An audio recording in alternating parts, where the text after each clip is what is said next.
You know, Michael Annett dropped back those 2 seconds, but now it's pretty much maintained at that point. Is there something that, well, look at the, look at the problem here. The 93 gets turned around. That'll bring out our caution. Justin Lofton spun around, brings out the third caution of the day. It's going to be a big break for Scott Speed. Remember, he was almost 10 seconds behind. We know he has a good race car. He was in battle for the 5th position with Patrick Sheltra when the caution came out. So we're going to have a shootout here. Look, Rob Brent is on the apron. Rob Brent, the leader, is on pit road. Unbelievable. Here comes Rob Brent. It looks as though Michael Annett's going to follow him onto pit road as well. Adam.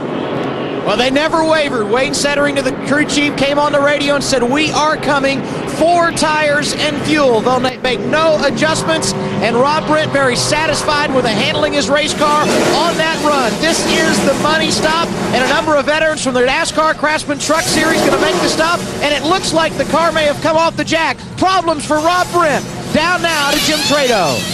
Michael Annett's team said they may take tires. Indeed, they will take 4 Hoosier radial tires here on his Toyota. Jeremy Clements also pitting behind him, taking on tires. So these guys are maybe running top 5, but they cannot lose the chance. Crew chief for Michael Annett, Joe Lax, told us tire wear is too critical. If we can come down for tires, we will. We'll see how they make their way back to the field, guys. Should be fun to watch. A little race recap here. Get you caught up to what has taken place up to this point, and it has been a lot. Scott Speed out in front of the field. Window net comes down. He gets black flag, makes his way onto pit road, loses a lap. So he's a lap down. He's got a battle back. Then Jesse Smith makes the pass on Patrick Sheltra. Yeah, great run so far for both of those guys. Rob Brent has shown a lot of muscle this race. There he gets by that 30 of Jesse Smith for the lead. Rob Brent was out in front. Problems for our points leader, Justin Allgaier. Engine issues make him have to go behind the wall. Our most recent caution comes out for the 93 of Justin Lofton. And that is where we are right now, meaning Justin Smith now in front of this field. Scott Speed will restart second. Ricky Stenhouse third. Gabby DiCarlo running in the 4th spot for the restart. And the 25 of Ryan Fisher in 5th. Our ARCA race facts. Race record 122.478 miles per hour was Jason Jarrett's mark set back in the very first race here in 2001. Yeah, sure. And what a great clean race today. We just had a couple minor single car spins, but all in all, a terrifically clean race here for the ARCA REMAX Series. And here's our restart. Green flag back in the air. A good run by Scott Speed. Here he goes to the inside. He tries to take the lead away from Jesse Smith, and he'll be successful as they go to turn 1. What a terrific comeback by Scott Speed after being a lap down because of a Winnet coming down. Gets the lucky dog back in the lead. Remember, he's got older tires than a lot of these guys on the lead lap. And so Scott Speed will try to hang on as the laps wind down. 7 to go. Scott Speed in front of the field. Then it's Jesse Smith, Ricky Stenhouse Jr., Gabby DiCarlo. Now the pile up behind her. Problems. There gets the 25 of Ryan Fisher turned around into the infield. He's going to have to try to stay on the brakes so he doesn't go back out onto the racetrack. And that brings the caution out once again. 4th caution of the day. That's just that many less laps that Michael Annett and Jeremy Clements and all these guys are going to have to try to chase down Scott Speed when we go back to racing. This caution coming out on lap 95. So they'll make sure the track is clear. The officials will put them back in line as they were scored. But that is very good news for Scott Speed.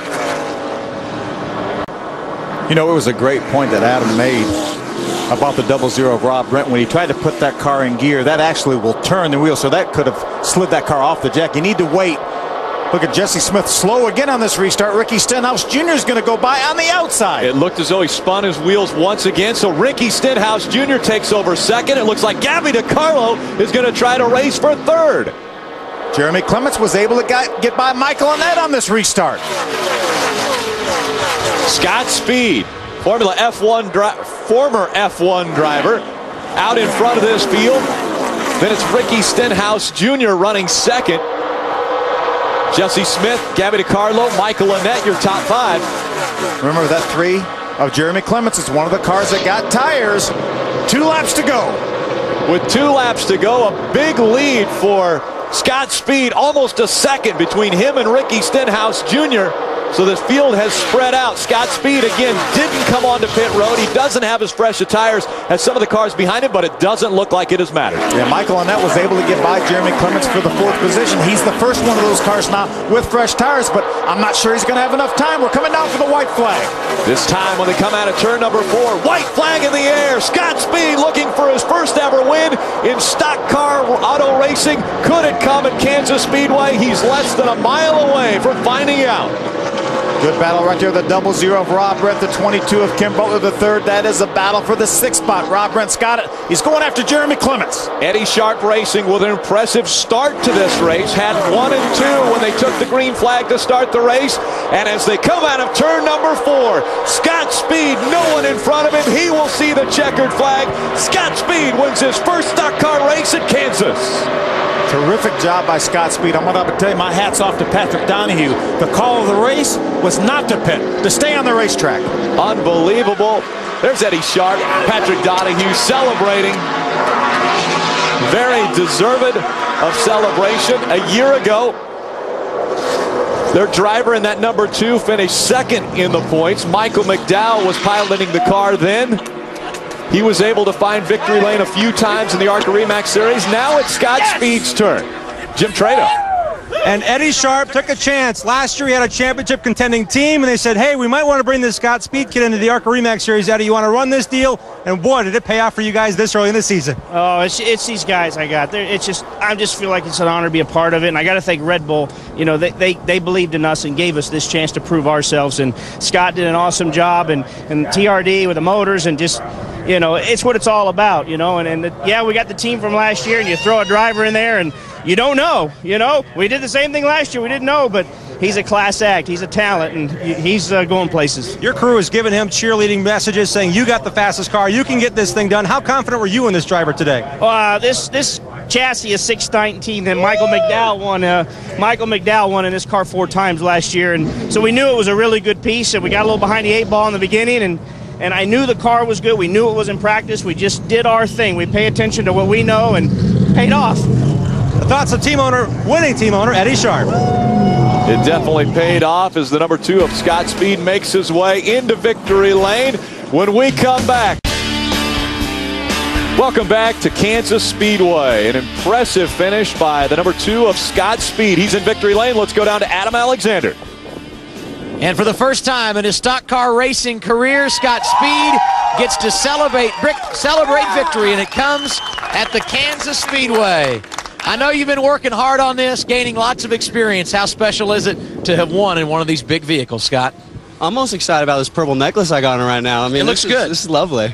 No, it's awesome. I mean, to win coming a lap down is, geez, I mean, I had my work cut out for me there. Talk about what happened early and how, I guess, dissatisfied you were when the window net came down and you had to come down pit road and you lost the lap. But first, a little refreshment. He does know how to celebrate. Yeah, I mean, I wasn't really frustrated. I mean, it's disappointing, but I mean, it's outside of our control. I mean, can't control when the window net comes up. We haven't raced this car yet, so we didn't know that was going to be a problem. But guys did a great job. I mean, obviously we had good pit stops. The car was awesome. I'm glad to win my first one like that, that's for sure. And I guess the best pit stop, the one you didn't make. You stayed out late, got the track position. Talk about passing Jesse Smith for the lead. Well, I'd like to say that one was hard, but I mean, I don't know what it is, but our restarts are always really good. And he had a really bad one. I mean, we just drove around him. That wasn't a big problem. He's been getting better and better. Slugger Labby, and on the celebration, Scott Speed in victory lane here at Kansas.